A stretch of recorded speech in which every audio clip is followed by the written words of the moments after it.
auditeurs, Balandia Radio Liberté Kinshasa, la fréquence modulée 96.8 MHz. Vous allez entendre na CCTV, na CCTV Rally qui est officiel na YouTube. Merci pour la fidélité na bino. Merci parce que vous avez tout le temps. Le gouvernement Sama Lukonde est investi depuis l'Assemblée nationale pour la toute première fois. Tous les députés, majorité opposition, voté presque à l'unanimité. Programme, il y a le gouvernement peut approuver le programme, peut voter pour l'investiture. Donc 412 sur 412 députés présents dans la séance plénière, il y a un lobby 410, lobby oui, 2 s'abstenir. Donc, peut-être que plébiscite dans le gouvernement Sama Lukonde, et là certainement, et que la journée marquée par la remise de reprise dans certains ministères. D'habitude, il y a d'ailleurs ce genre de débat. Et même 48 heures après, parce que lobby, par exemple, nous avons 141 députés qui ont manifesté, qui ont intervenu, mais on n'a pas compris. Dans l'intervention, il y a l'un des députés, il y a opposition, FCC, la proposition Salaki, ceux qui vont arrêter le débat, parce que nous avons concernant la situation dans Mboka, il faut qu'on ait essentiel. Et ça a été tout de suite là approuvé après avoir un débat par le président de l'Assemblée nationale. Qu'est-ce qui s'est passé? C'est parce que les députés sont convaincus dans le programme, c'est parce que les conscients de la réalité, notamment dans Mboka, les députés sont capables de voter le programme, sans débattre dans le contenu. Mais tout le monde a invité Nabiso na Tongo na Lelo. Peut-être la rencontre avec Mokonzi Mboka le week-end. Est-ce qu'il y a un peu contribué pour le climat de la nouvelle Assemblée nationale? Qu'est-ce qui reste maintenant priorité pour le gouvernement? Il y a la République, c'est vrai, le Premier ministre Alobaki Yango Lobby. Alors, honorable Faustin Boïka, député national, il y a territoire, il y a Bikoro, Équateur, Mambenga, Pilipi, Libende. Honorable Faustin Boïka, Mbote. Merci beaucoup. Nadenge au CPL qui répond à l'invitation. Nathan, on a le popé Sabiso Makanisi parce que yo comme député national, on s'est là réunion avec le président de la République, on s'est là qui a parlé du peuple, l'Assemblée nationale, précisément. On popé Sabiso va détail. Pembe na yoto on s'est là ndeko na biso maître Bazin Pembe, il peut aller qui investit sur lobby, a popé Sabiso Makanisi naie maître Mbote. Mbote ndeko Jameda et Mbote pena balandi ya rendez-vous des auditeurs pour na tongo lelo. Politique. Merci beaucoup. Tout le monde honorable député. J'espère que les autres ont malade. Oui, nous avons les autres. Je vais vous micro. Votre service est confié. Je pense que vous êtes protégé. Sommes exacts. Comment vous avez pas l'Assemblée nationale? Alors, bonne base. Base bien. Qu'on les a bien. Toujours continuer au Bengana. Toujours continuer au Solola. Les a bien. Baza bien. Toujours en contact permanent. Merci beaucoup, contact permanent. J'espère que Bazaki cause la paix gouvernement. Effectivement, on a causé le gouvernement. République Mobimba, bâtonnion sur le gouvernement. Parce que Oumelaki, Etiaki bâtiment à l'aise, tout ça qui n'a eu émission Moko Awa, na émission qui Mokonzi Mboka il faut ça là qui signer pour que le gouvernement ait bien parce que le ventre affamé n'a point d'oreille. Tout le monde en parle, bato baza bakomi impatient et le gouvernement est bimi. Ce n'est que normalement les bâtonnions se trouvent à se plaindre pour avoir une motonnion sur la République Mobimba et ben là il cause le gouvernement. Elie à Bikoro, Équateur, le gouvernement Mobimba qui opposé parmi bateaux qui va révolutionnaire. Oh non, tout Équateur s'est retrouvé, il fallait que ça la révolution, il fallait tout ça. Non, Naza parmi les pétitionnaires. Et les pétitionnaires, nous sommes les révolutionnaires. Mais clique où il salaki qui bazala ba mécontent et ça mususu le comme mususu donc ba révolutionnaire na ba pétitionnaire et le comme mususu et clique ya ba mécontent et ça que le comme mususu et ce ko koti na kati otali ba revendication ya bandeko oyo ba manaki ko bimisa ba mécontentement na bango bazaki pe na raison bazaki na raison na bango po ce ko lioki po landeli otali. Qu'est-ce qui s'est passé finalement pour Batouba apaiser? C'est quoi l'échange avec les premiers ministres, les échanges avec les premiers ministres et avec le président de la République? Bon, au moment où il y a un problème interne, et tant que le problème interne est ali, Batouba a disposition pour régler en interne. Le premier ministre, tant que Ayamba qui va caucus. caucus na caucus et le bela qui est makambo et sengelaki. Et premier ministre a reconnu que soki ayambaka ba caucus avant sortir au gouvernement makambo elinga kizalate ba mécontentement na pelinga kizalate. Donc il s'est rendu compte que ba revendication ya ba député zalaki valable. Mais on a déjà page tournée sikoyo makambo za na kimia motonyo surtout azalaki gouvernement bimi tozo tiango déjà na mosala et tikali sikoyo to mona misala ya gouvernement. La province est entre temps, peut-être Équateur, la province est moi frustré que va représenter dans le gouvernement. La province est venue la entreprise. Non, pas du tout. Ou soit vous avez convaincu dans le discours, message, notamment le président de la République, tant que on peut s'aboutir sauter parce que c'est la façon de remédier à l'action du gouvernement partout. Il faut que le gouvernement aille que tant au gouvernement bimaki bateau bazalaki me contact parce que bazalaki na ba représentativité na ba province na bangoté ba représentant ba secteur territoire etinu na bango bazalaki té. Alors tant que to sala siko mo sala il faut ba focaliser beaucoup plus ba action na bango na ba côté wana bato wana ba komona que ce n'est pas parce que de konabisa dans le gouvernement que même le gouvernement dans le gouvernement té gouvernement la gouvernement à république.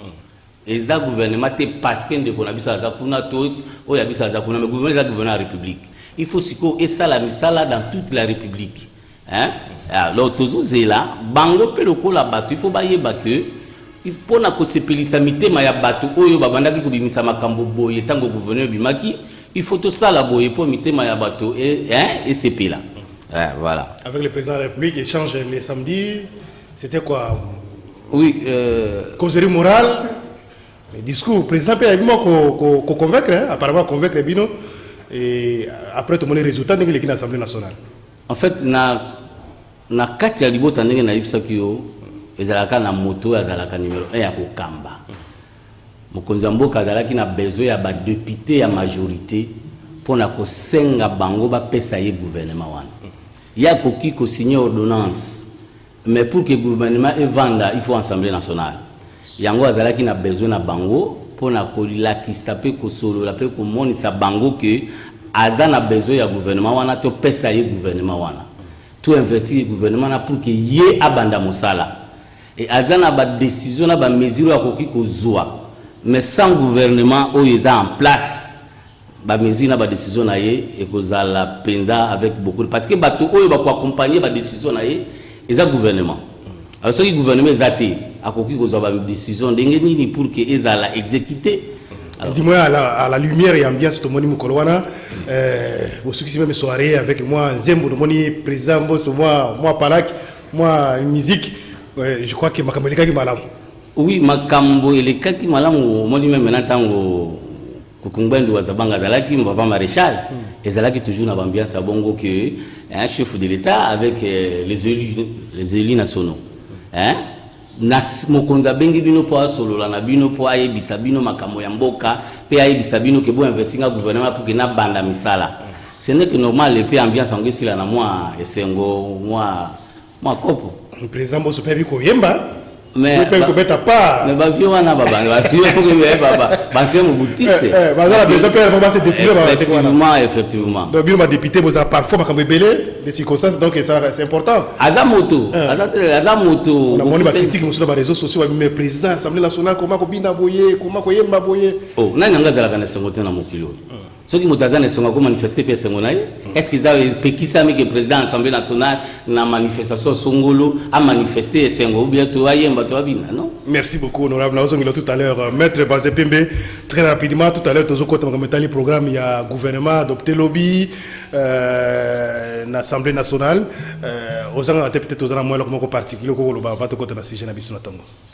non ndenge ezali tout sur le gouvernement oui bimaki lobby on est très disposé on est tout sungana parce que tout le monde gouvernement lobby mais certes esengeli ko yebisa na ba congolais moi personnellement j'étais inquiet alors que vraiment profondément inquiet dans le comportement ya ba élu parce que je l'ai toujours dit des jours pour la République démocratique du Congo c'est trop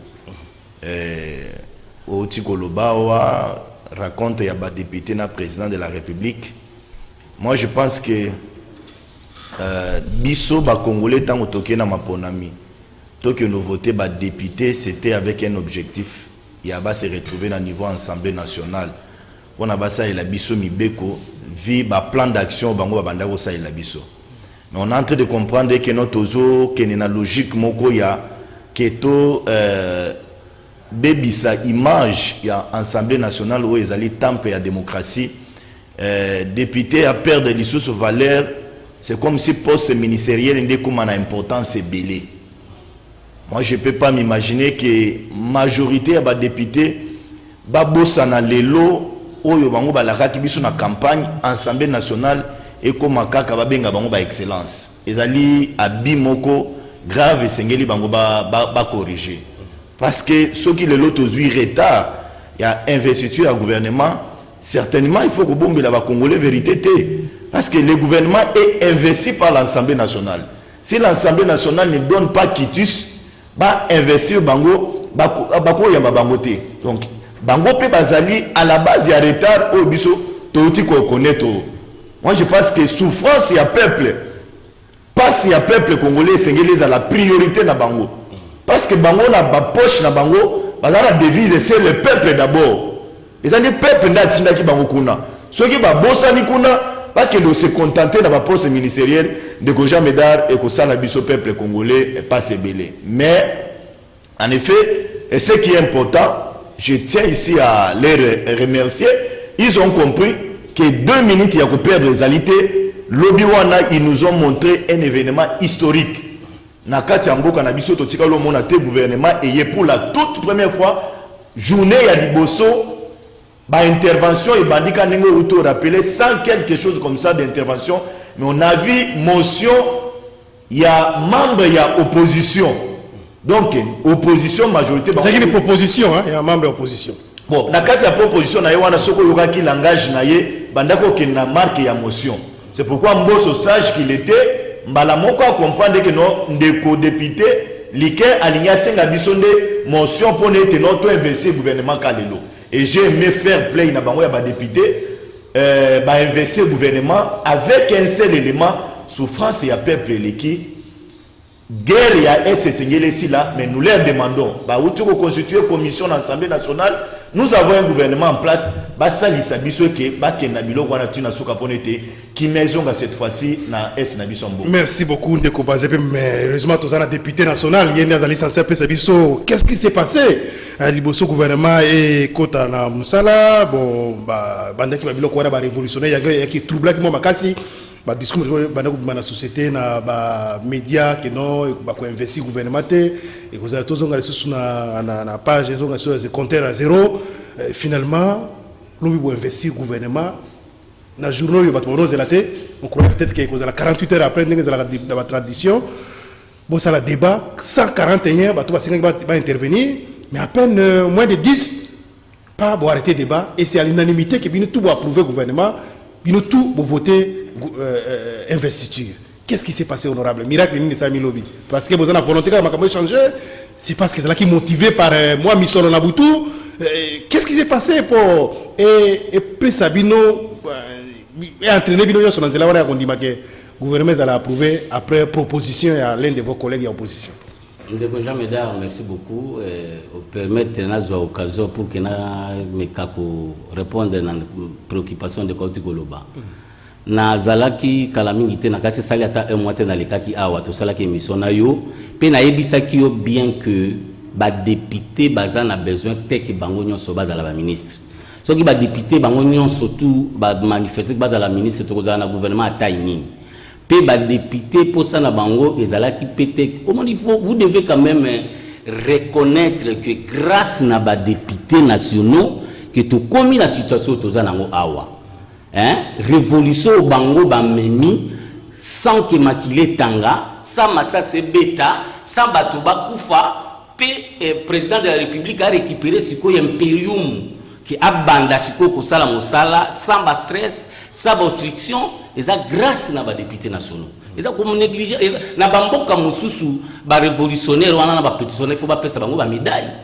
Na bamboka mususu parce que premier ministre Adala qui a pour cas démissionner président de la République a quoi qui fait partie premier ministre était hein et le bureau sortant où ezalaki wana oyebi makambo yango bandaki ko sala te pona ko bloquer fonctionnement ya République parce que bango bazalaki kozwa ba mot d'ordre wa côté mususu et les gens ont décidé même ya kawana ils ont pris les risques oyo babandaki ko luka bango oyo ba misusu batika ki banda kona bango pendant des mois des jours oyebi makambo bandaki ko lekate pour que bolo bakio ba député de babato babandaki ko le député ne bloqué pas l'investiture du gouvernement décision et pardon sortie à gouvernement décision il y a kobimisa gouvernement ce n'est pas les députés hein tant que le président de la République a décidé kobimisa gouvernement quel est le député oyo ayaki kotia obstacle pour que le gouvernement ebimate non pas du tout.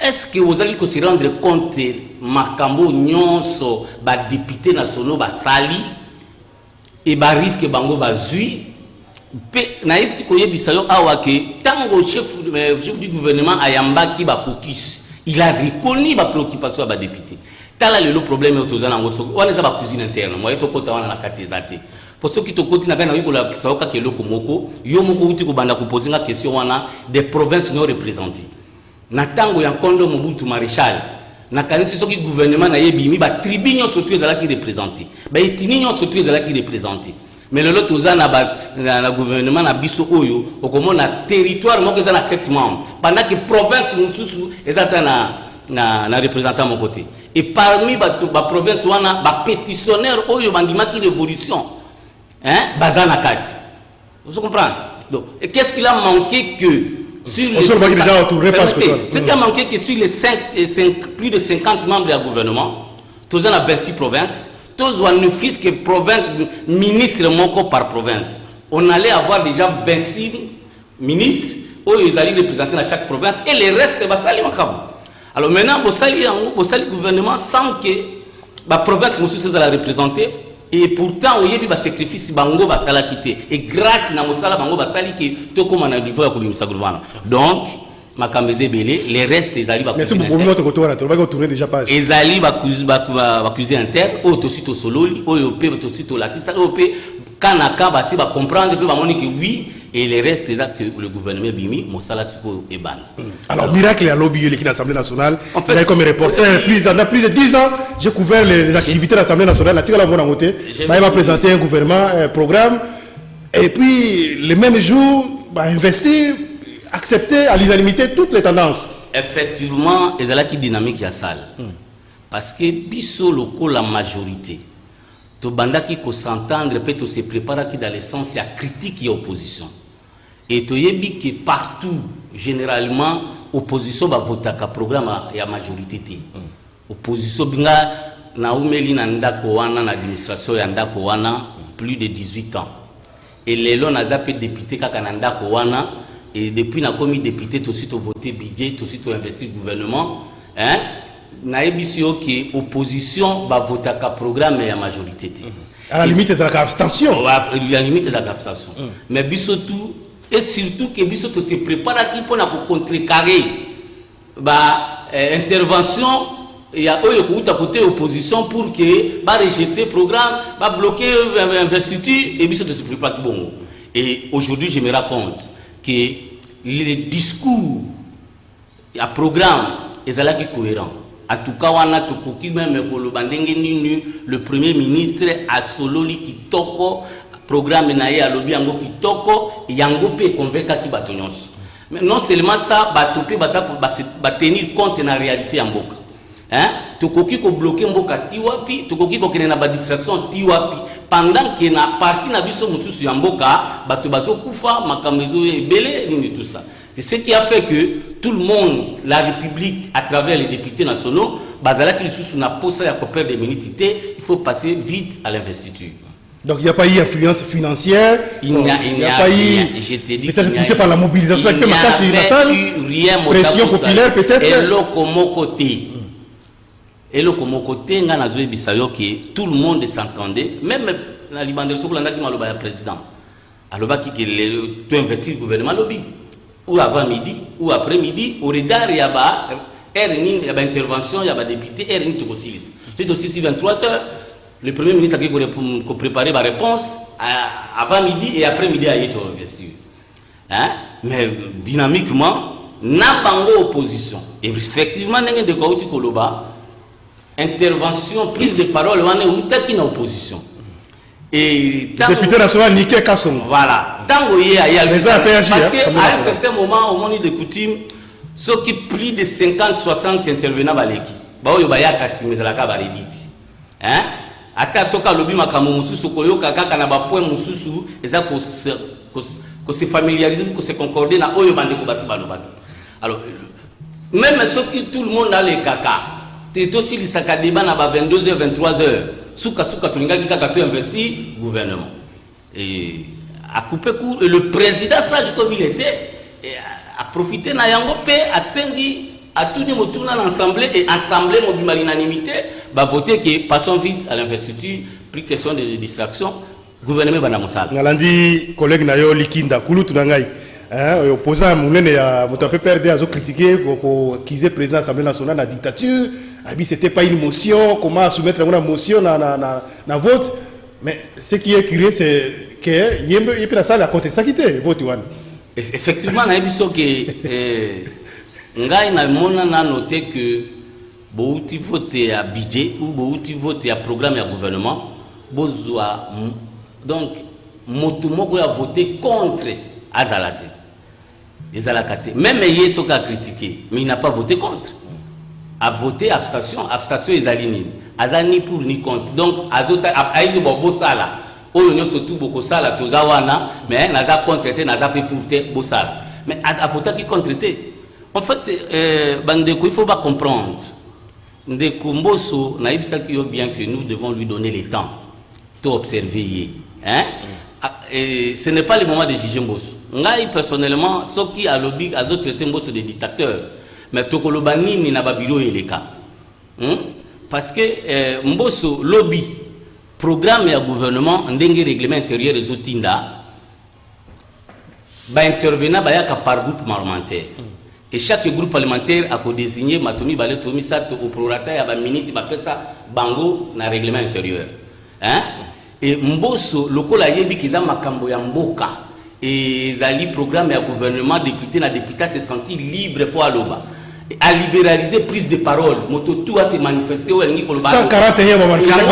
c'est aussi pour la première fois oui parce que ça allait voir et on dictateur la bongo hein oh na ba programme gouvernement ba to ba bangi la ka ba bureau ebele ba bangi la ka ba ko bima boye bande ko mususu ba ko ya ko il faut kaka hein ko gérer bango to le kana mais yé à permettre moto tout aloba est-ce que c'est pas parce que ba yeba ki déjà qui m'a consolé ça qui peut-être boutiquer na butu parce que la chambre politique hein comme moi je bon ça va butu ta mususu ba solo déjà na niké ka so ko yo ko sala intervention et que voilà kanaba ezaka boutique ngai na participer à la conférence de président président ngai a empêché ngai comme rapporteur du groupe parlementaire n'a participé à la conférence de président les choses allaient se passer à la conférence de président mais je te confirme que makambo eleki na sens yozo le belate pour yozo kanisate peut faire croire à la population que c'est parce que mongono eloko moki za ki boutique ezaki. Merci honorable. Nous avons tout à l'heure pour te compte en moi contenu quelques aspects où ils allaient évoquer dans le programme voilà c'est vrai que le premier ministre a été convaincant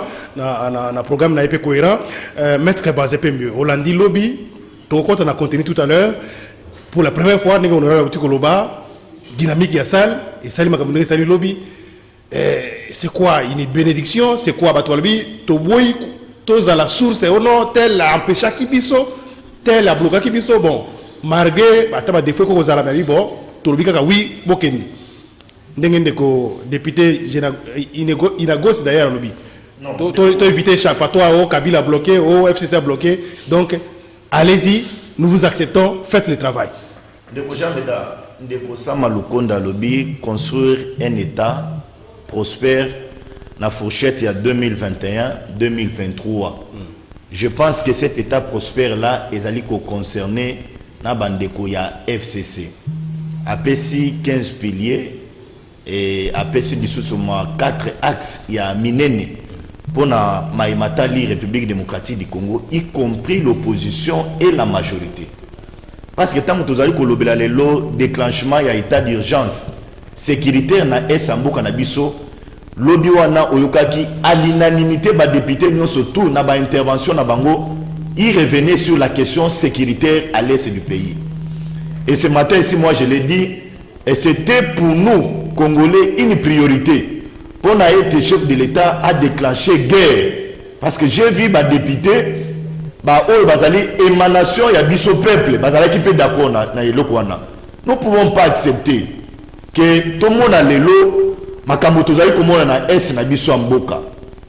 Que bien sûr moi intox, il y a tout le monde ba vidéo ezali, on va continuer la bataille na réseaux sociaux, il y a kokata kata bato pour na diaboliser pouvoir en place. Mais la question de l'Est comme le chef de l'État, tant Wazalaki na ba député, il a souligné que c'était une question très dramatique.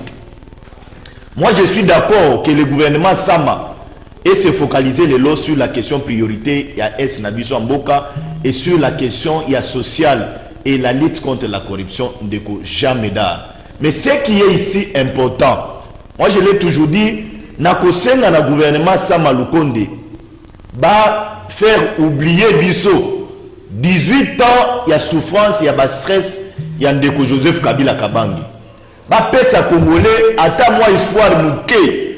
Ba koki koko kisanyo sauté dans 3 ans au etikali. Mais ba pesa biso moi espoir mouké pour être peuple oyo amzo mona passe azo continuer comme on a passé à se retrouver quand même face à ba warrior. Qui warrior na yeza la kana mon côté. Nous voulons voir les warriors sur le terrain. Guerrier tant azo ko de guerre. Azaka sena bobele lit moko, c'est triompher gagner la guerre. Guerrier qui n'a pas idée de perdre le temps. Net Bariopa n'a pas de gagner match. Vous avez liwa ou bien rien. Donc, Sama nous a dit qu'il a un gouvernement de guerriers. Et Sengela pouvait biso. J'ai suivi hier l'intervention de Jacques Njoli. Il est allé au-delà. Même, il y a quoi énumérer, il y a quoi faire sa identité à Batou. Il a fait état de Madame Bazaïba. Elle vient de l'opposition. Elle a été farouche face au régime en place. Mais comment sauver l'image naïe? C'est maintenant qu'on a la warrior sur le terrain. En quoi il y a qu'à sauver l'image Atika Bilembo. Je l'ai dit ici, tant qu'on y a prochainement, que Bisso, le ministre na Bisso, autorité morale na Bisso, sénateur Modeste Batibuke, vous êtes un gouvernement de warriors. Qui warrior est tika na mon côté. Tant qu'on y a un ministère Moko. Jour au Kobima, Batobati Kanada les bois que non, au Sahel qui va Congolais X, au Sahel va Congolais Y, Z, et Tikala Namutu, et Tikala Kana côté. Nous avons des questions prioritaires dans Katambo Kanabiso. De quoi jamais d'ailleurs Sengeli Bassa à télé. Je vis les députés autour de son honorable. J'avais suivi émission honorable du début jusqu'à la fin. Dans l'émission, il revenait sur une histoire. Vous l'avez posé la question. Et pas Nayo Baolomani, est-ce que situation sociale de Bongi, il a dit non. Ayebi Singa, je l'avais bien suivi, il a dit Azalinik député ou Asalaki un mois dans la circonscription électorale. Et préoccupation à peuple Zalaki, bien-être social Nabiso, hôpital à Malongezala, école à Malongezala. Ce sont des priorités de Bojameda. Et comment on peut arriver à toutes ces priorités? C'est le mal pour sécuriser IGF. Pour la tozo à Mosolo Namboko, le gouvernement et Tcha Mosolo na IGF. Justice Nabiso et Segiri Batiango dans des conditions convenables.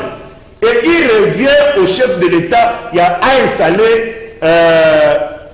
Cour des comptes. IGF a sali Moussala Naye, justice a sali Moussala Naye, Cour des comptes peut sali Moussala Naye. Et par ricochet, député dans l'Assemblée nationale, par contrôle parlementaire, nous allons gagner les recettes dans ces pays. C'est la volonté qui nous manquait. Comme nous avons maintenant tous, Congolais tous dans l'unisson, nous convergeons vers l'émergence, vers la transformation, vers le changement, mais c'est que biso to baisser braté. Nous peuple, biso va sentir la peuple, tokoti que la député tenté, tokoti que la ministre tenté, tokoti que le mandataire tenté, nous n'allons pas laisser une minute na chef de l'État. Et pour chuter de Kojameda, oh le lo soulager ngaye zapona bande qu'on a biso opposition. Et Sengeli va se préparer. C'est le temps de l'opposition se préparer pour les élections. Nous aurons les élections en 2023. C'est une volonté ferme du chef de l'État. Même Sama Lukonde a entériné Peyango. L'opposition a dit qu'à rêver, car à une minute, va comment le dialogue, va comment le cambon c'est le temps de se préparer pour les élections en 2023. Merci, honorable Fossin Boïka. Tout compte à ce qu'on a étalé le programme. C'est 15 piliers, 340 actions. Il y a qu'à réaliser dans 3 ans. 4 axes fondamentaux, accès à la sécurité, accès à le développement, accès à la politique, justice, tout ça, réforme, etc. etc. Tout ça, question de mobilisation de recettes pour réaliser le gouvernement, pour réaliser le programme du gouvernement. Le Premier ministre a annoncé un chiffre, 36 milliards. En raison, il y a 12 milliards par an. Je compte sur la recette, je vais déceler le secteur pour le financement du gouvernement, notamment 3 milliards pour le cadre de contrat chinois, le chiffre. Est-ce que c'est un programme réaliste? C'est un programme qui répond à besoins de tous les gens? Ou ils allaient encore un chapelet de bonnes intentions, automatisé Koyoka, mais réalisation de 340 actions à réaliser en Dengeni.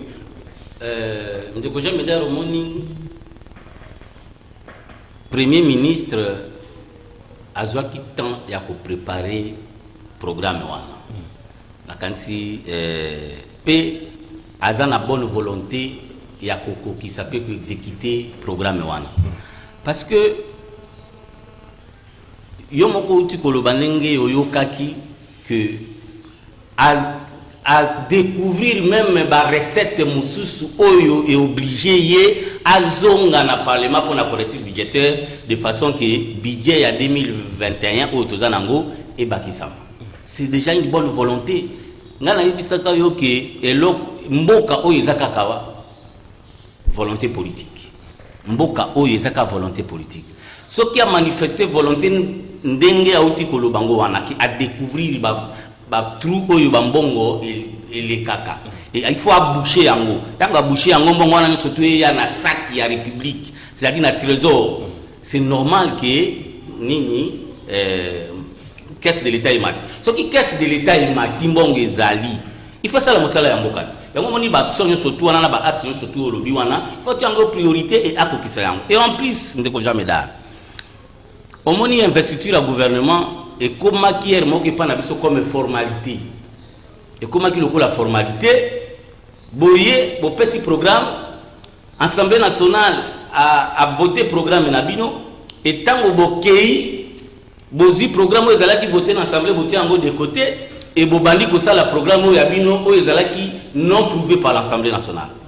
Et heureusement que cette fois-ci législature oyo Assemblée nationale a créé commission suivi et évaluation des actions publiques, des actions publiques, donc de la politique publique de l'État. Commission wana sikoyo, il faut et ça la mosala pour na kolandela secteur par secteur oyo ezalaki programmer na programme wana ya gouvernement. Oyo nyo surtout toyebaki ko voter yango comme programme ya gouvernement na secteur songolo. Commission wana suivi et évaluation, il faut et ça la mosala ya kolandela yango trimestriellement pas ça kabiso rapport et semestriellement tout ça la contrôle na gouvernement que likambo yo na programme ezalaki boye lelo ezaboye pe loko mususu na kosenga na premier ministre personnellement ezake à faire signer ba membre ya gouvernement na ye un programme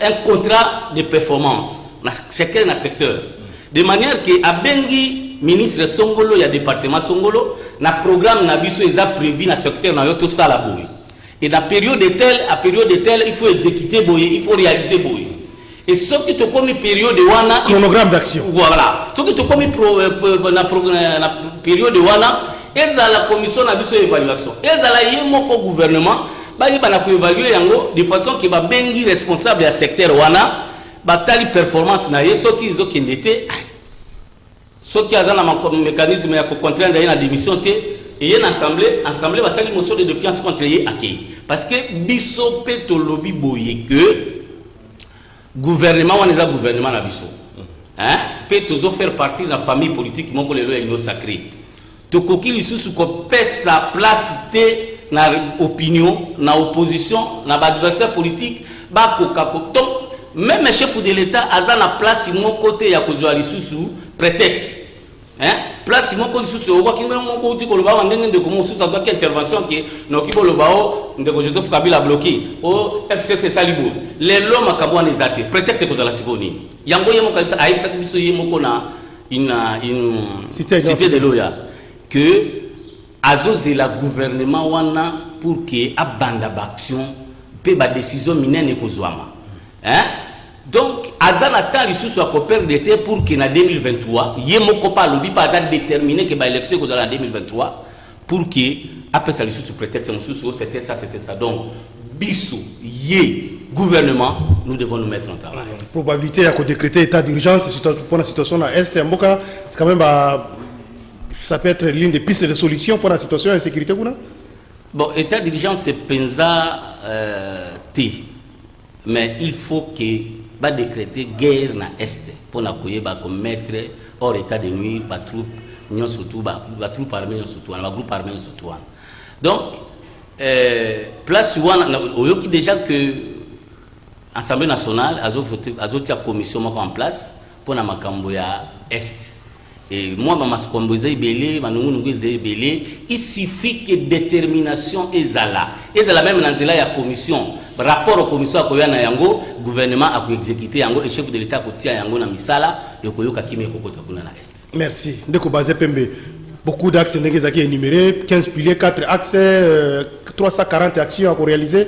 Dans 3 ans, 36 milliards à mobiliser pour réaliser le programme. Il y a aussi des recettes certainement additionnelles. Peut-être les alaki, mais le gouvernement précédent va mais avec ce gouvernement, va découvrir et puis va cadre de financement du programme. Wapi ozomona ke na nyonso basengi cité babanda pour ils ont un impact visible dans la opinion publique. Jamais là, ce qui est vrai que dans le Congo, nous surtout les priorité. Chez nous ici, la santé c'est une priorité, sociale une priorité, la question de sécurité une priorité. Nous surtout les priorité dans Katia Mboka na biso. On doit aussi féliciter le gouvernement Samalukonde dans le contexte où touti na coronavirus. C'est presque on est toujours merci honorable. Tozali kaka lisu na coronavirus mais condition ya ponete ba recette ezala un peu canalisée ezala qui bouché parce que nous avons aujourd'hui une économie extravertie, nous importons beaucoup au lieu que to exploiter au tozana on a kati ya mboka na biso. Mais c'est un gouvernement qui a fait un effort et je peux aussi rassurer l'opinion que 36 milliards c'est très réaliste. Sama n'a pas voulu kocha ba congolais poudre aux yeux ningi to le bagana français. Il a été correct vis-à-vis la conscience et vis-à-vis de la situation na kati ya mboka na biso. Honorable l'a fait état peut-être à s'appuyer belete. Sama tangoye na primature, il a découvert que le pays a l'argent et que l'argent des pays était dans les poches des gens. Et ça qui là-bas biloko moko parallèle où l'État congolais était en train de perdre des millions et des millions. Maintenant qu'est-ce qu'il faut faire? Il faut qu'on bouche biloko nyoso wana. C'est pourquoi Samalukonde a dit à tout moment, toute éventualité, à cause de l'Assemblée nationale pour un collectif budgétaire. Donc on peut s'attendre aussi à une éventualité tant que au-delà il y a montant où il y a lobby. Donc 12 milliards annuellement, moi je trouve que c'est réaliste. Mais moi je m'attelle dans un aspect de Kojameda. L'Assemblée nationale doit renforcer l'efficacité et le contrôle parlementaire. Parce que si les ministres et le secteur Songolo, ce qui a été moninga na ya à la barre. À là-bas, il est sur une chaise injectable. Il y a quoi sa poste ministérielle place il y a Zali à Kofanda Kima na kit na été. C'est comme aujourd'hui, nous avons DG Belé au bazar d'entreprise place IG Fazali. De que jamais moi je parlais avec Moko à le bazali mal à l'aise lorsqu'il a tenté de quitter son bureau à éviter est-ce que place na yeta wa ko ya lobby et vous allez tout droit na boloko ou bien vous ongi la biso banana ye. C'est ça l'État fonctionne comme ça. C'est que les moutons surtout à Zoya à comprendre que non dans un champ de responsabilité nanga nazali nango justice et zali likolo. Donc moi je fais confiance au gouvernement mais cette confiance ne nous exclut pas à une vérification, à un contrôle, à veiller pour que va concrétiser biloko wana. Priorité nanga selon question na on jamais médaille. Priorité nanga ezali la paix à l'est du pays. En tout cas, je peux accepter que tous en hôpital étaient parce que la nzela na ville à Kinshasa que Kimia ezonga na es na biso mboka. Il peut pas y avoir paix na kati ya mboka na bikala na Kinshasa mais kuna bazana na kimate. Mais j'aimerais profiter na micro na onde ko jamais da parce qu'il est toujours fait pour na ko dénoncer. Et ça n'est pas ONG. Oh bazali ko exploiter bana balala kalibanda. Na moni na bana moko izo sala biso esengo. Mwana simbi pano alali libanda. Pona tozwa nini? Pona tozwa nini? Pona ko balingi ba insinuer ni na l'opinion. Ce n'est pas une bonne chose. Bana basali marche na bango esengeli bazonga banda ko pona lobi ba kende école. Ils sont allés même au-delà ya koyebisa bana wana baboya nzela ya kelasi baloba ino kimia ka esonga. Mais kimia j'ai vu un groupe de commandos renvoyés à l'est du pays pour nous sécuriser. Nayoki bandeko ya Kenya, bazali d'accord pour nous de manière volontaire ba au Sungabiso. Cet état de guerre au honorable Lubino, il faut qu'on déclenche. Ça sort de la bouche d'un député. Tant qu'on a bon donc, c'est-à-dire bazon la gravité, il y a Elokuana. Mais bah ONG, il y a droit de l'homme, il y a S Nabiso Mboka. Batika merci tinda bana na nzela bongo ba osala bongo ce n'est pas une bonne chose batika olia mbongo ya ba firme ba tebele na Kinshasa na mito ya bana wana c'est inacceptable. Merci beaucoup toujours profiter pour informer la population lobito salaki moi mise au point pour na oitalaki interpellation arrestation ya confrère Nabiso Louis France Kouzikessa dernière minute toyoki ke ba Bimisa qui est quand même un lobby. Pourquoi grâce notamment à l'implication de l'Union nationale de la presse du Congo, le président Gabi Kouba, le président provincial Jean-Marie Kassamba se sont impliqués et beaucoup d'autres s'impliquer pour obtenir bongo libération d'ailleurs avec l'état-major. Il y a FRDC. Je crois que la pratique wana ezamala muté il y a ko interpeller les journalistes ko kangabango ça n'aboutit et ils ont même alors comme côté bien au contraire ils ont terni image il y a Bakonzi où il y a pouvoir, il y a Bokarabiso, c'est pas bien quand on va sortir les rapports et qu'on a la mabé, les députés nationaux, piste à moi pouvoir, bon veiller vraiment pour un bateau, ils vont utiliser, ou qu'il y a une méthode où décrit il y a quelques années, il y a qu'on enlever bateau, il y a qu'on non c'est pas sérieux, c'est pas normal, il faut éviter ça. S'il vous plaît, merci beaucoup pour je suis parfaitement d'accord pour Louis François retrouver liberté naïe. Mais si j'ai bien suivi de la bouche de l'honorable, il a dit question sécuritaire, ils allaient une préoccupation pour nous. Déstabiliser l'armée, ce n'est pas aussi une bonne chose. Que la question en rapport avec l'armée, c'est une question avant que le bangou, il faut la tabagan. Il faut la tabagan. Parce que moins de rêves, tu peux déclencher une histoire, tu vas soulever un soldat, comme on bête à massas. Surtout que ce qu'on a touché, sensibilité à salaire à soda. Ça, c'est un point qu'il faut soulever. Dans l'andi communiqué à GED. GED aussi est en train de condamner de part et d'autre. Il condamne aussi le comportement des journalistes. Il a diffusé certaines choses, il n'a pas eu l'information claire sur l'armée. Et il faut aussi dénoncer le Kouana. Jusqu'à l'élo, en tout cas, Naïbi et l'autre pensait exactement ce qu'on reprochait, qui était. Non, l'histoire c'était en rapport avec l'armée. Ce qui est important, c'est que dans l'andi avocat Naïbi Kolobakebakekuna, on va reprocher qui va vérifier, va suivre prévu de côté, Babi a publié un article, il y a un site, il y a un média, Lobinengwana, Babi a publié une page Facebook, Balouki, Bazuite, et donc va accuser qu'il y a une allégation certainement contre Nini, mais je ne pense pas qu'il y a un comme Mamoutoumana, qu'on va enlever. Non, on l'a pas conseil, pas nous encourageons. Il y avait des documents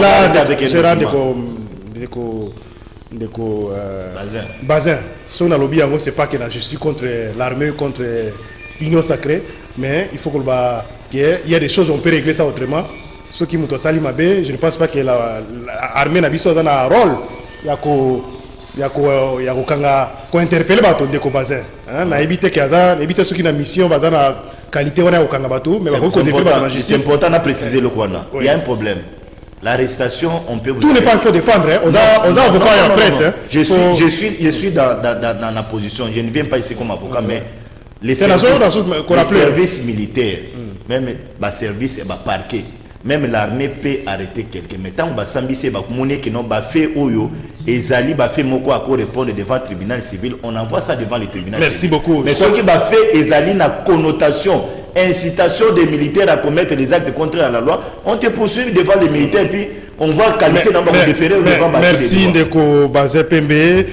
Nous encourageons, sauf qu'il y a des dérapages parce que le micro, à double tranchant, on peut toujours glisser. Mais je ne pense pas que c'est tout de suite là qu'on peut amener quelqu'un à priver liberté. On peut même au Bengi, toute la famille, non? Tout ça, qui a dérapé au Bengi, même au Bengi, mais non, des quotas là, discours, il faut contenir à monter. Peut-être aussi s'arrêter à ma conseil. nécessairement pas qu'au privé montre la liberté. Hein, on parle de l'état de droit. L'état de droit, où c'est aussi accepter certaines situations. On n'encourage pas, et pas n'abîme journaliste, au sein de la allégation, qu'on a prise de position comme parfois les politiciens, surtout nous qui sommes des présentateurs. C'est pas conseillé parce que les journalistes, mission à Ezali qu'on collecter, qu'on traiter, puis qu'on diffuser information. Mission et médias, Ezali, il y a qu'on informer, qu'on former, puis qu'on divertir. Ça, c'est des missions traditionnelles.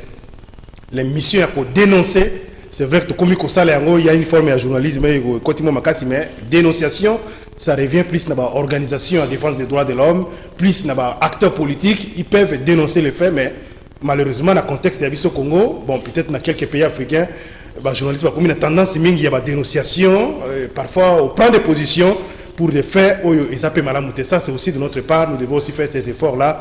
Tout bon, soit on est des politiciens, communicateurs politiques, soit on est des journalistes, et journalistes, Azalina Oyo, profession et Tangisabiso, surtout dans la méthodologie de l'information et de la communication.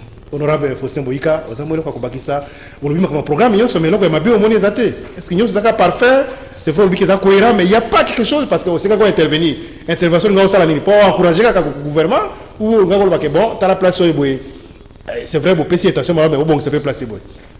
Non, la place sur le journaliste, effectivement, ma cambonionso et bimaka na place publique.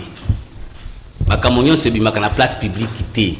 Eza na makambo mususu balobela kango peut-être na nkuku, hein? Yango moni biso na politique to benga kabiloko mususu ba secret d'état. Ata oza politique soki okiko bimisa ba biloko ba bengi ba secret d'état okozala toujours déranger. Yo moko uti ko loba wana o expliquer peu bien na les lokola conseil opesi na bande ko na yo ya corporation na yo. Et na sepeli na conseil wana opesi bango. Donc lingi ko bater soko comme journaliste ko za autorisé et permis ya ko bimisa nyonso et état de droit lingi ko lo ba impunité té. Lingi ko lo ba impunité té. Voilà. Programme ebimi nga personnellement na za ko insister kaka ndenge ndeko utaki ko loba priorité zali d'abord makambo ya est kimi ekota kuna. Hein? Et ba intervention nanga ezalaki o na ibisaki yo wana. Il y a que le Premier ministre qui a faire signer les membres du gouvernement et contrat de performance et de façon que toi arriver pour évaluer bango semestriellement et à cause de la performance dans le secteur n'a été ça ne sert à rien il y a que garder et babimisier ce qui a contraint d'aller dans démission motion et l'Assemblée nationale va changer mon souci parce que tous autres il a des résultats on n'a plus droit à l'erreur et alors comme tout ça koki ko bakisa eza que likambo oyo eza ya ba militaire et koki ko bimaka na motonyo sotuté et koki pe ko loba makana motonyo sotuté eza na place oyo eyebani pe ezali oyo solo la makambo etali ba militaire mais koloba par exemple que militaire azo bunda azo souffrir za na besoin ya prime pas question à $20, pas question à yiba ration est-ce que le va mater est-ce que c'est aussi le droit après c'est aux assure qu'il va foutre à $20 c'est ba prime c'est question de vérifier si c'est authentique mais il y a des temps ça oui biloko mususu wana mususu l'état peut sa kambongo ebele mais ba dirigeant na bango hein ceux qui va komisaka yango ndenge l'état peut ça alors tant que le biké tolo baté ceux qui va détourner mbongo ceux qui va lier ba ration ba prime bango ceux qui va lobby à noter moko ba yebi ndenge ba konzibira ba député ba koyeba bango ba yebi ndenge ba komisa ngo na hiérarchie il y a ba norme ba benga on a troupe hein ceux qui lobby mo konza lobby obéissance à vos ordres de Mokonzi. Bato wana ba souffrir kata mususu moyen ba lobezate. Ils ont besoin aussi de la presse pour aider bango bino ba député boyoka président de la République gouvernement ba yoka biloko mususu directement qui est dépassé par des formules où il y a administration les autres monde ba mususu ba tiaka bango na ba ministère utindi mukanda atali ka ba uti ba para baser pe ba retirer ngo ministre kuta otanga te. Oh uti pa na honorable Boyika ba retirer ngo na signataire. Ouais. Wana ezalaka ba service. Ba information monsieur Mamingi à travers les médias. La service. Merci beaucoup honorable. On va prendre quelques appels rapidement pour le gouvernement. On va revenir tout au long il y a semaine peut-être jusqu'à la semaine prochaine avec détails dans différents secteurs, ma santé, par exemple, quelle est la politique du gouvernement, kanisani pour ma santé, couverture santé universelle, dans cannabiso, ma na yoki wana ba fois tonga ba réhabiliter ba hôpitaux de référence à l'état, ko équiper ba hôpitaux, nyos wana ma Covid, il y a ma développement, environnement, donc tous les secteurs il y a vie nationale, ma genre tout ça va bien par exemple, côté politique, il y a tolérance zéro pour la lutte contre la violence faite à la femme. Nous serons de long à large dans les prochaines émissions avec d'autres invités. Maintenant, il y a quelques appels. Bino Bolanda qui gouvernement lobby, investir yango. Moi, message ni bozana yango yakopé ça pour na oyi le calcul de l'Assemblée nationale. 082 33 33 749 au Bengo Pessi Combo plus au Bengo Libiso. Ok, essentiel. Allô, bonjour. Allô. Oui, la commune à Kassavou. Oui. Gouvernement n'a dit son lobby. En tout cas, population nous d'accord. Le matin est à mon corps. Gouvernement n'a dit son très théorie. Donc, comme on a fait à pratique, mais là, c'est même un problème. Donc, il y a premier ministre Nenga Lobati. Partout à Pessi, bilan normal, village à Pessi, il y a Kotambo, la Pessi là, Bambongo Bobima. Et à côté, il y a Est. Alors, que non, la Zana Kondima, guerre Gossila, non. Faites un plan d'engin et Gossalama Kondima, on est à ma pasteur. Je fais un plan d'engin et Gossalama, la ministère de la Défense, pour guerre la Gossalama Kondima, en tout cas, la Zaji n'a pas d'accord. Merci. Merci beaucoup, très bien de Kunabiso. Ça montre que l'Olanda Globi débat à l'Assemblée nationale. C'est ce que nous voulons. Bengo peut sa contribution à Yopona ou Ekaki Lobi à l'Assemblée nationale. Donc voilà. Allô, bonjour. Allô. Oui, allô, bonjour, papa. Oui, comment on a Bengi Biso Wapi? Allô. Bengi Biso Wapi, comment on a une contribution à Yo? On a Alexis na Lemba. Oui, de quoi Alexis? Tozolanda Yo? Oui. Tolanda kibiso nyonso gouvernement lobi eloko nga nazosepela na gouvernement wana tozosenga kaka IGF asala mosala na ye makasi parceke apati ya IGF makambo nyonso ekobonga na justice parceke gouvernement na nde bapeseli programme ezosenga ka justice etelema akangela biso bamiliki nyonso wana. Merci. Merci beaucoup, papa Alexis depuis Lemba. 082 33 33 749, tous appels M. Souna Standard. Allô, bonjour. Bonjour, papa Chamadar Lyoso, la petit honorable Mbote, Nandeko Bazin, oui. Également tous les auditeurs. Et nous avons d'abord que le Premier ministre a vraiment différent que Ilouilo Kamba, a surtout actif. À bureau, à la sur terrain, avec tout le ministre, pour voir la réalité à Mboka. C'est le premier point. Il y a Balé, parce que la IGF, on a élargir Yango. Si n'a pas territoire, enfin, il y a comme ça la été, Bami Douana, bas à l'action. Il y a mis ça tout, j'ai senti et réformé pour que EPSA, Mboka Nabiso, Bambongo et Sengeli. Il y a mis ça tout, ma secrétaire Mboka Nabiso. Si c'est possible, Est Nord et puis Tanganyika, y compris Ituri, va remplacer le gouverneur par soldat. Il n'y a pas de problème. Merci. Merci Ndeko Raphaël pour la belle proposition. J'espère que l'équipe et le Premier ministre Vazolanda Malamu va prendre en considération. 082 33 33 749. Allô, bonjour. Allô, bonjour. C'est David Apati Angalema. Oui, Ndeko David. Après, vous savez, le gouvernement qui se côte dans la période de mon interdictif. Le prix de la corruption ne peut pas produire des résultats. C'est que les enveloppes, pour la vie sur le temps de la vie, la enveloppe de la bango, la vacances parlementaires, ils sont bâtis par l'heure. Et on a créé la corruption. Alors, le résultat, dans quel moyen, à cause de combien de l'État, quand tu vas payer des mettre basé, est-ce qu'un militaire peut arrêter un civil? C'est que ça, ça allait donner des informations aux ennemis. Là, il discutait par rapport à l'effectivement, le militaire, et comment c'est de ça. pense que c'est article 21, code pénal, alinéa 3. Condamne l'abus d'autorité au fil du pouvoir. Article 66 et 67, l'article 59, pour trancher la population. Ça, c'est inhumain quand même. L'homme, c'est la liberté. Quand tu veux liberté, il faut subir parce que c'est abus d'autorité. Il faut être avocat des actes qui n'attendent pas avec la loi. Il faut être quand même droitier. Il ne faut pas renoncer de votre chemin, dérober de votre mission. Merci. Merci, Ndeko David. Opposant redoutable. Ndeko David de Pungalema. 082 33 33 749. Allô, bonjour.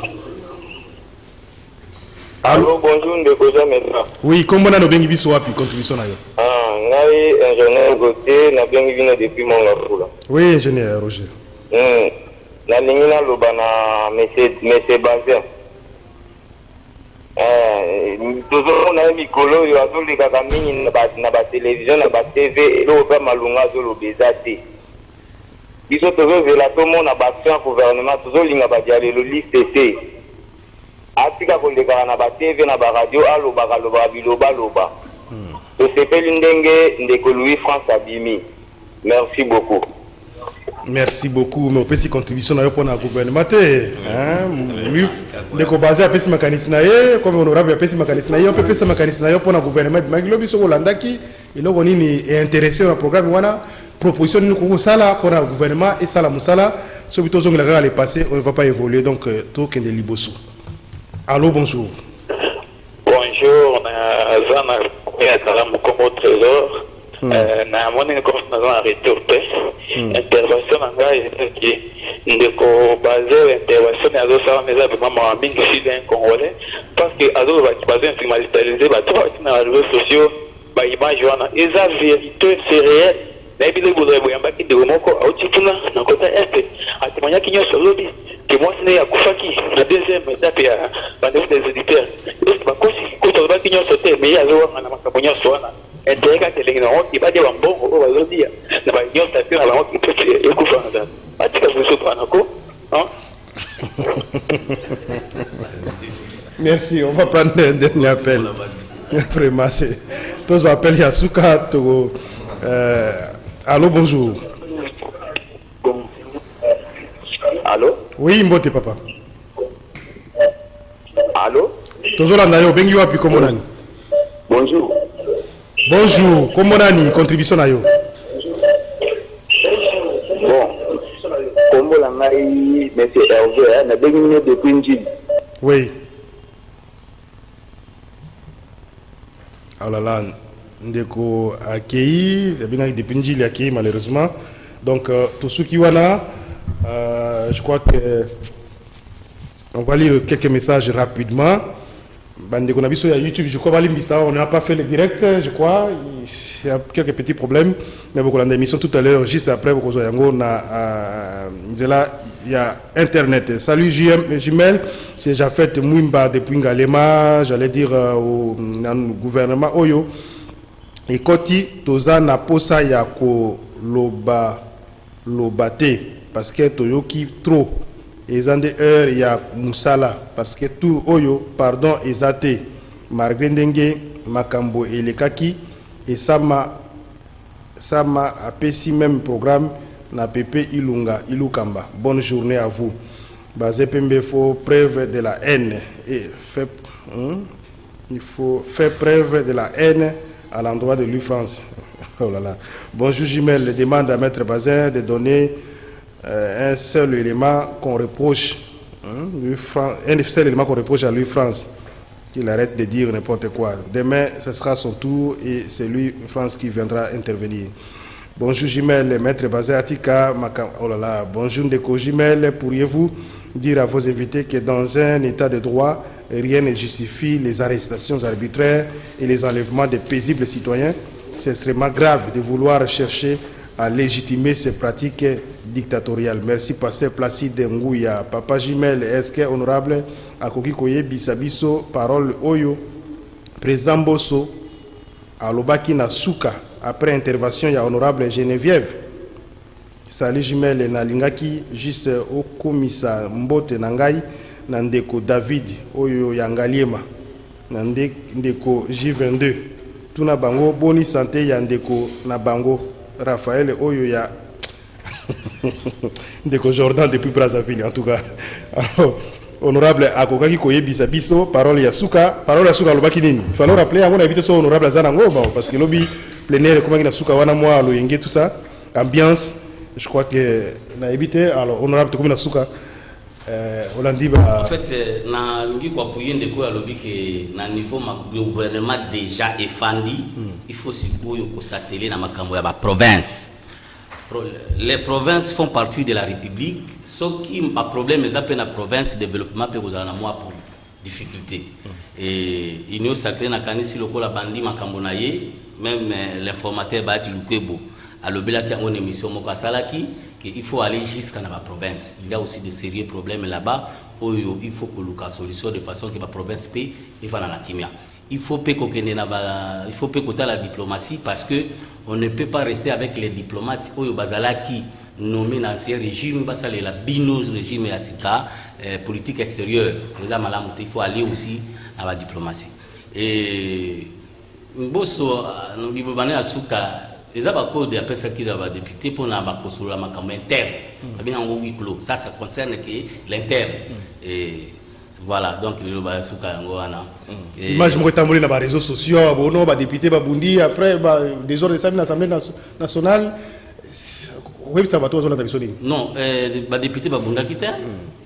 Na yebite nga comme ça va véhiculer message ba bino ba promettre ki bango soki nini bo ba pesi bango te ba siliki parce que ba eloko moko te c'est bon yolo ba kina binga ngai awaki pour voter en gros vous savez alors que les quatre banques sous balobi ba promettre ki bango ozomona que surtout les ba spéculation na ba des informations kaka. Merci beaucoup pour la précision. Bazin Pembe conclusion. Merci beaucoup honorable lobby loko moko ya union sacrée c'est important.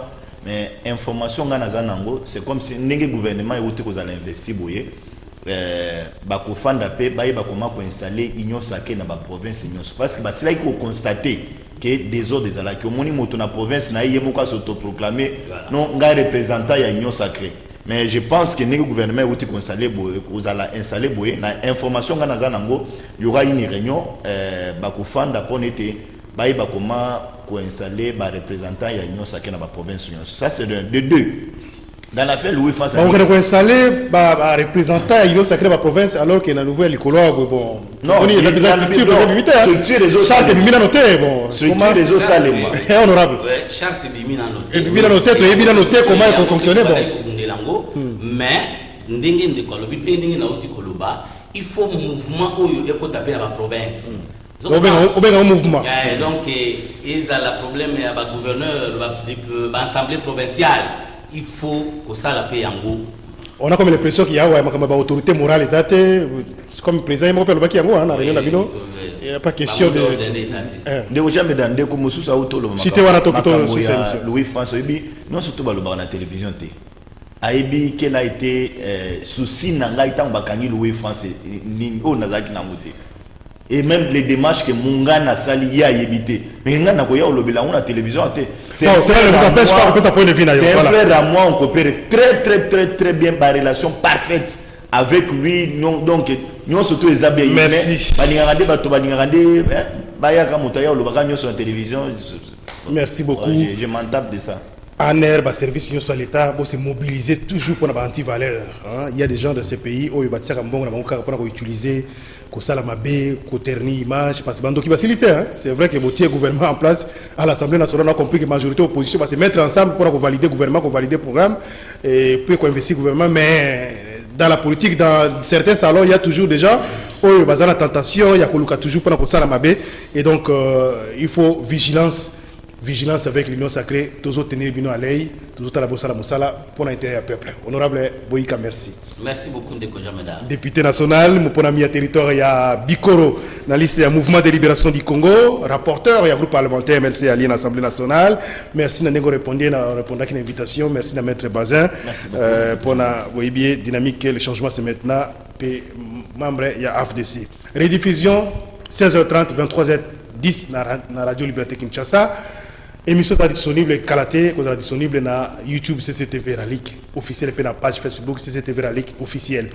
Dans la mise au point, ba de bon ba bingi biso na poto ba pirater ba page na biso ya YouTube, si c'était TV Ralik officiel, ils ont publié un biloko moko boiso qui contre président de la République, ceux qui vont retirer le biloko rwandais. En tout cas, ces images, ils ont engagé CCTV Ralik.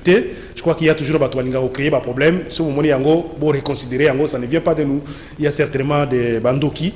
Des ordres de ma page Nabiso, ils ont une nouvelle page de créer.